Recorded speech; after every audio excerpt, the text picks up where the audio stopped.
וידענו שאנחנו, על ידי המלחמה, אנחנו נקים את כבשנו טנטורה, תפסנו הרבה ערבים, אספנו אותם. גומו, קומו, הם קמו. הרג את כולם. אחרי שגרשו, הצילו לשים ערימות אנשים ולאירופה. העמדנו את הערבים וירינו בהם סתם. הרגנו בהם, בלי נקיפת מצפון. אחד הוא היה קורא לאמא, והיא באה וקפלה עליו, וצעד הוא נתן לה, וחייל את גם נתן לה. הכפר נמחק. שאכן אמרו שהיה טבח. There was not any reason to do it. או אני, או הם. המדינה נתנו את השווי. כמה אתה חושב אנשים הרגת ככה?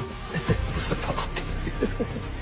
אתה יכול לדעת בחיי. היה לי מקלע עם 250 כדורים.